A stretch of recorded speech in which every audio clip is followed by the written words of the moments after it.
Hey, what's up, everyone? Welcome to my Relocation Diaries, my almost weekly update about my life in Barcelona, where I moved to earlier this year, at the beginning of the year.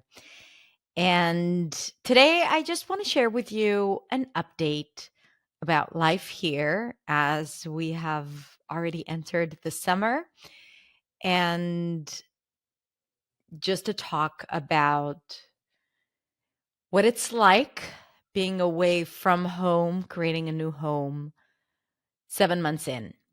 So, first of all, thank you so much for all of you who have been commenting and sharing your thoughts and feelings about this podcast. Last week, I shared an episode with my niece.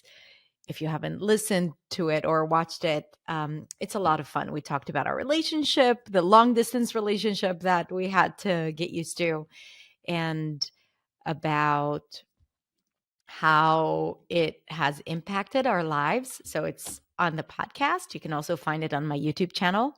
And we received a lot of very sweet, heartwarming comments. So I just want to say thank you so much. And yeah, so I'm recording this in the middle of July. And my daughters have been out of school for more than 2 weeks. We had summer camp, but it wasn't so successful. And I was really, really waiting for it because it was supposed to be, it was by the beach, and I actually rented a car for the summer so I could drive them every day back and forth. And the location is beautiful, but the summer camp wasn't what I had expected, what they had expected. So they were a little bored there, and that was disappointing. But it was only for 2 weeks. And then my sister was here, which was fun. And then we kind of like navigated summer camp and home. And now they don't have school. They wake up every day at like 11 a.m., but they also go to sleep late. And don't call social services, please, on me. And my sister-in-law and her kids are coming here tonight. So that's going to be super excited. My daughters are psyched. They miss them so much. Um, so this is why we didn't make plans. Like we didn't register them to another summer camp.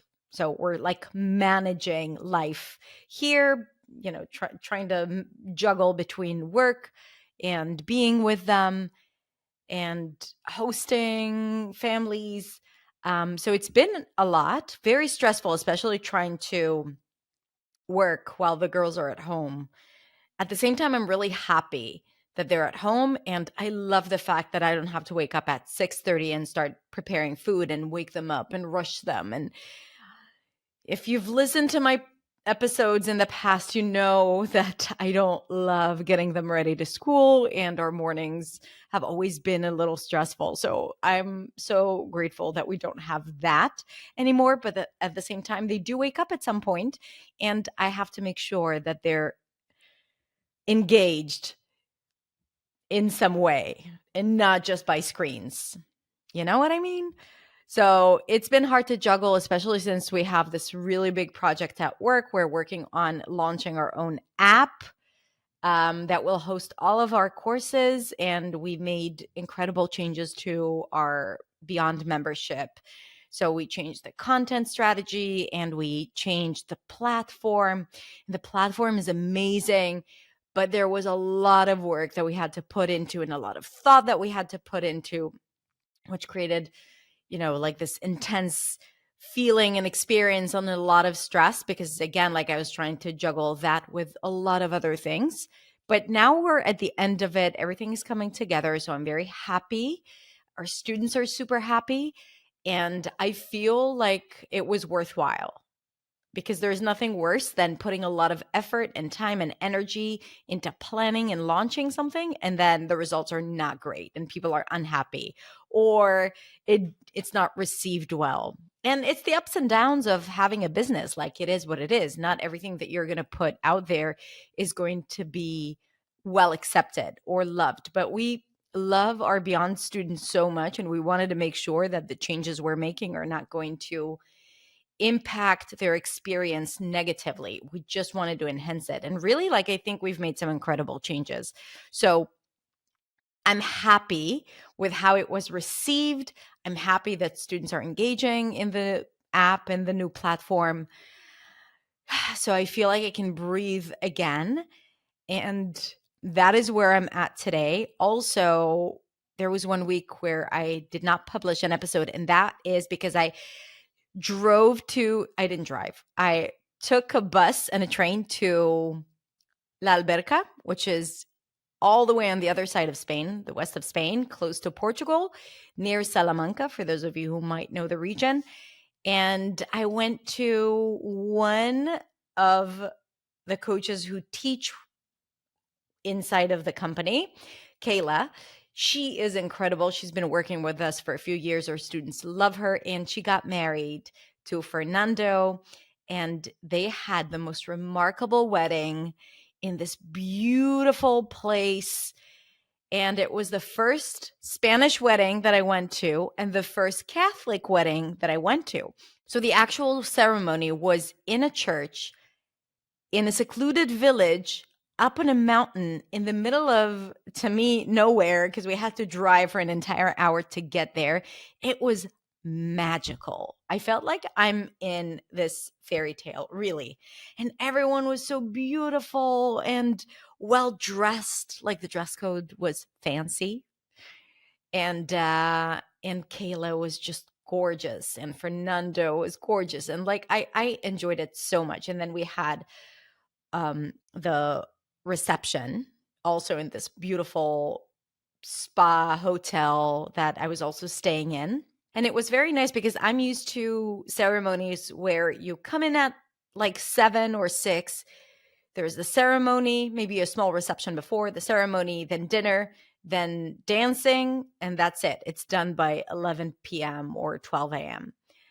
And here, let me tell you, the ceremony started at 5:30, I think. That was in the church. And then we had to drive back for almost an hour to the reception at the hotel.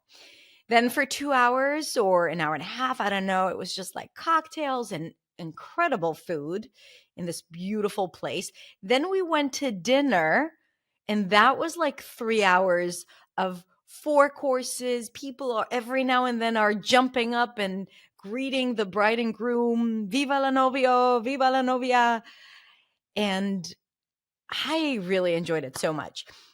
And only at like midnight, or I think it was already 1 a.m., that's when they moved us to the dance hall. And we literally danced until 5 a.m. or 4 a.m. I was so tired the next day, and I had to travel back to Barcelona, but it was so nice. I really enjoyed experiencing a different type of wedding, different than what I was used to. And everyone was so loving and supporting. And she's an American and he is Spanish. So also seeing the two cultures interact, it was my favorite kind of event. So that is why I didn't record a podcast. I hope you can forgive me. And I'm sharing this with you because it's such a great and fun part of the relocation experience, because I was able to do that and I was able to just drive there. I mean, not drive, take the bus and the train. So yeah. And I know I talked about it before, but still the concept of commuting throughout Europe without having to get on a plane, or even getting on a plane, but it's a lot less complicated because you just get on a plane. It's like getting on a bus. You get off and then you just leave. No passport control, no nothing. So that makes commuting so much lighter and easier and achievable. So to me, that is like a big shift that I need to make in how I think about travel. And also, I'm planning my trip for the summer. So we're going to go to Portugal, and I wanted to turn it into a road trip. So now I'm also planning our trip there because I rented a car for the summer. I might as well use it to drive. So I'm going to drive all the way to Portugal, and I already have certain places where I'm going to stop. And on the way back, we're going to go back through north of Spain.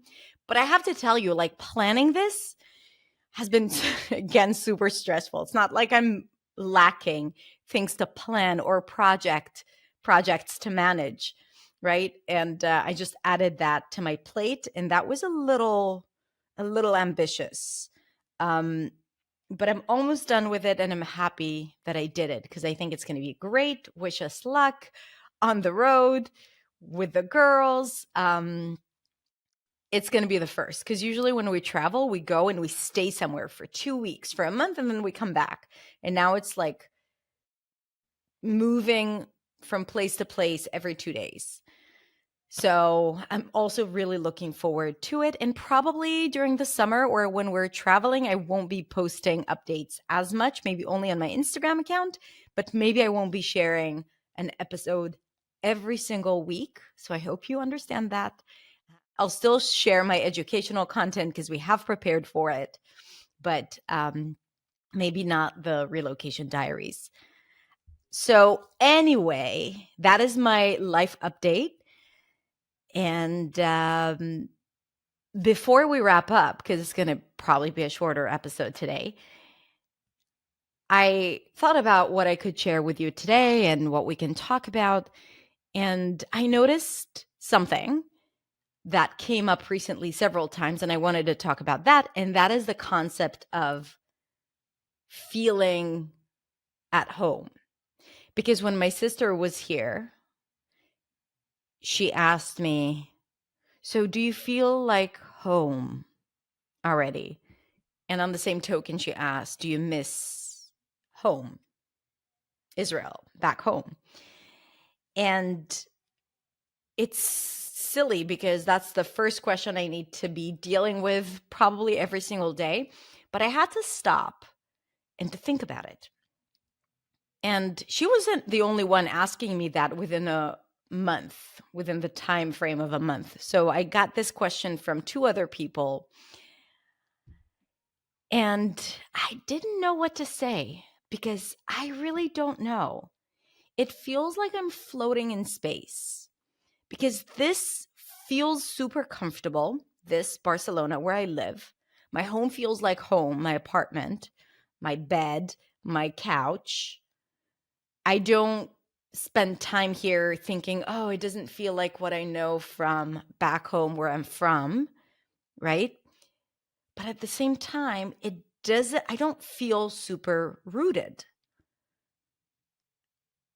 And I don't miss home as much.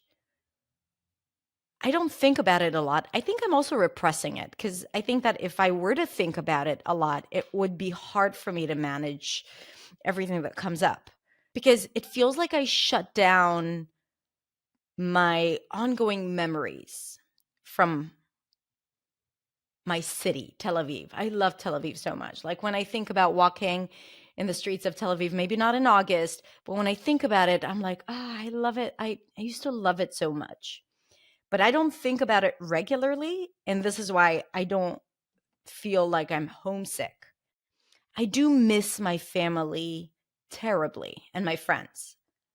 So to me, that is home. That is what I miss. I miss the relationships. I miss having them around. I miss having them accessible to me, being accessible to them, of course. That is what I miss. But the concept of my home back in Tel Aviv or the streets of Tel Aviv versus the streets of Barcelona and my home in Barcelona, it feels like I'm in this in between space where I'm equally connected to each of them, but I'm very present. Like this is my here and now. I'm also so busy. Like I feel life here is a lot for me with work and with everything that is happening and with all the people who are coming here. And I'm so grateful for everything, but it is a lot. So I feel like I don't have time to just sit down and think about how I feel. I just like go with the flow, and I always feel like I'm a little bit behind. And every now and then when I walk and I have a minute or two, I'm like, I need to do this more. I need to enjoy the city more, especially now in the summer when my routine has completely changed because I don't have my morning walks anymore. But I should go back to it. I should. And I remember after I left New York when I was 24 or 25, and I left New York, I kind of had to leave New York because my visa was expiring and I couldn't find another way to stay there. And I had to leave. So I made the decision to leave and I moved back to Israel. And I remember missing New York so much. I used to have dreams about the city. I used to have recurring dreams that I'm surprisingly visiting the city and I didn't have time to let my friends know. And I'm there for a few hours and I can't get a hold of them. And I'm trying to find them. And I'm like, I only have a few hours in the city. And then I feel like it's gone. And then I wake up. And that was like a recurring dream. And I remember going through life and like doing certain things. And then I would have like these pictures in my brain of places in the city out of nowhere. Like I really felt like New York was like I was in a relationship with New York and now we've broken up. I missed it so much. Like I felt it in my body. Back then, I kind of felt homesick because New York was my home. And I don't feel it now. I don't feel it. Probably also because I'm older and I have a lot of other things in my life and other things that matter, like my core family, which is home to me, and my extended family and my friends and who are home to me. So all of a sudden the physical space, the city, the streets, it's a temporary home and I'm enjoying it, but I'm not super connected to it. Not like I was or like not like I used to when I was a lot younger. And I'm waiting to see how it's going to turn out. Like I'm waiting to see if I will start feeling homesick when I settle in more, and I hope that's going to happen. Or when I go back to my routine. Maybe that's a better way to say it. Sometime in November. And maybe I will develop a stronger relationship with this city. Now, don't get me wrong. I'm in love with Barcelona. I'm so grateful that we're here. The summer here is just remarkable. People are amazing. Everyone seems happy and chill and relaxed and interested in life and culture and food. And I love it here. And I wonder if I will feel so super connected, maybe if I speak the language or when I speak the language, maybe when I have friends here. But I'm curious to know when that is going to happen, or maybe I'm always going to stay in that floating space of the in between where I'm neither here nor there, but I still feel like I'm always home because I have my family around me. And I love doing what I do, and I can still do it wherever I'm at. So it doesn't feel like I needed to change my life or change who I am because of this move. So, questions to be asked. And I think that's it for today. Things to think about.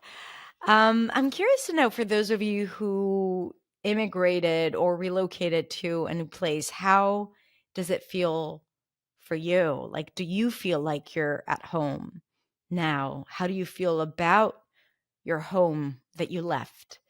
If you're watching this on YouTube, let me know in the comments. And if you're listening to this on the podcast, you can send me a message on Instagram at hadar.accentsway. I'm really curious to know. All right, my loves, thank you so much for listening to today's episode. And I'll see you next time. I'll talk to you next time. Bye.